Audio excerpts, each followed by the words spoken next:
मालेगांव शहर के हद्दी में आयशा नगर पुलिस स्टेशन में कल पुलिस ने शोएब अख्तर, सिराज अहमद इस आदमी को पकड़ के उसके पास से 56.9 ग्राम 56.9 ग्राम एमडी पाउडर जब्त की है, जिसकी कीमत 2,27,600 रुपये है और उसके ऊपर गुना दाखिल करके उसको अरेस्ट भी किया है। और इस वारदात के चलते हमने माजी में जो भी कार्रवाई की है उसकी भी थोड़ी मालूमात निकाली, तो हमको ऐसे ध्यान में आया कि एनडीपीएस कायदा के अंतर्गत सिटी डिवीज़न की हद्दी में 2022 साल में एक केस हुई थी।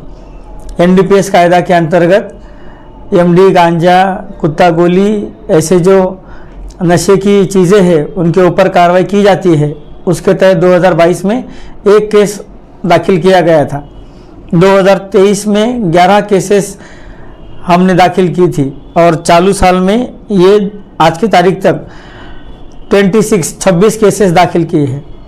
कुल मिला के पिछले 3 साल में हमने 38 केसेस दाखिल की है। इससे ऐसा मान सकते हैं कि 2022, 23 और 24 में एनडीपीएस के केसेस में पुलिस की तरफ से बढ़ोतरी है। आगे चलकर जैसे हमने देखा कि आर्म एक्ट में हमारी कितनी केसेस हुई है उसका भी मैं ब्यौरा आपको बता दूं। 2022 में 33 केसेस आर्म्स एक्ट के अंतर्गत की गई थी, जिसमें बंदूक हो, चाकू छुरी हो, तलवार हो, ऐसी चीज़ें जब्त की जाती है। ऐसे 33 केसेस हमने 2022 में की थी। 2023 में 39 केसेस हमने दाखिल किया था। इतने गुनों में आरोपी और मुद्देमाल जब्त करके पुलिस स्टेशन में गुना दाखिल करके उसके आगे कार्रवाई की थी। चालू साल में 2024 साल में आज की तारीख तक 71 केसेस हमने दाखिल की है और पिछले 3 सालों में कुल मिला के वो आंकड़ा जाता है 143 केसेस। और आप देखोगे तो 2022, 23 और 24 में आर्म्स एक्ट के केसेस में बढ़ोतरी है। खास करके 2023 के 39 केसेस में 2024 में 71 तक हम पहुंच चुके हैं।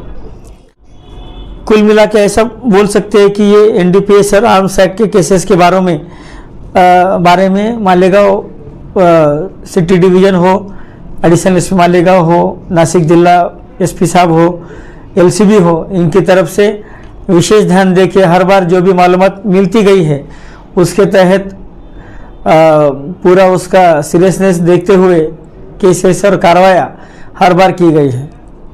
अभी जो इलेक्शन के दौरान 1 नवंबर को जफरनगर एरिया में पवारवाड़ी पुलिस स्टेशन के हद्दी में किसी एक आदमी ने जो तकरार दी थी कि मुझे किसी कार्यक्रम के बाद कोई लोगों ने ऑटो में अगवा किया और कहीं दूर ले जाके मुझसे मारा पीटी की, उसमें भी पुलिस ने पूरी तफ्तीश की तो उसमें ऐसा ध्यान आया है कि वह गुना साफ झूठा निकला है। तो उसके आगे से भी हमारी तरफ से उस आदमी के खिलाफ आगे की कार्रवाई चालू है।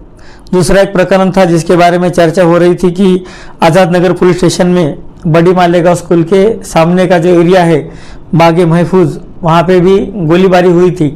वो गोलीबारी के चलते भी उसका सीरियसनेस देखते हुए हमने तुरंत हमारे पूरे काफिले के साथ में हमारे सभी अधिकारी और अमलदारों ने तुरंत विजिट करके सभी पहलुओं को देखते हुए तपास शुरू कर दिया है। और इसमें हम 2-3 एंगल पे काम कर रहे हैं, जैसे कि कोई उसका पॉलिटिकल कनेक्शन है क्या, उसमें कोई उसका व्यावसायिक जो काम करता है फिरियादी, जैसे कि कोई प्लॉट का है, कोई ज़मीन का मामला है, उसका कोई रोल है क्या, और तो और उसका कोई व्यक्तिगत वाद किसी के साथ में झगड़ा या कोई उसमें एंगल है क्या, ये सब चीज़ों को मद्देनज़र रखते हुए हमने कुछ विशेष पथक और अमलदार उनके पीछे लगा दिए हैं। अधिकारी भी उसमें काम कर रहे हैं, हमारे तरफ से भी हर दिन उसका जायज़ा लिया जा रहा है। उसमें जो भी फुटेज मिला है सीसीटीवी का और जो मोबाइल डेटा का हमने प्राप्त किया है उसका स्टडी करना का काम चालू है। हमको पूरा भरोसा है कि जल्दी हम उसमें एक मुकम्मल पॉइंट तक आ जाएंगे। आगे मैं बताना चाहूँगा कि जैसे लोकसभा इलेक्शन हो, विधानसभा इलेक्शन हो और सभी इलेक्शन के दौरान जो भी आचार संहिता हो और उस सबके पालन के दौरान पुलिस की तरफ से हर बार हर किसी को पूरे तरीके से गांव में लॉ एंड ऑर्डर मेंटेन रहे और गांव में कोई भी दुश्वारी सामने न आए, और आ भी गई तो उसको तुरंत पुलिस की तरफ से सॉल्व किया जाए, यही प्रयत्न हमारा रहा है।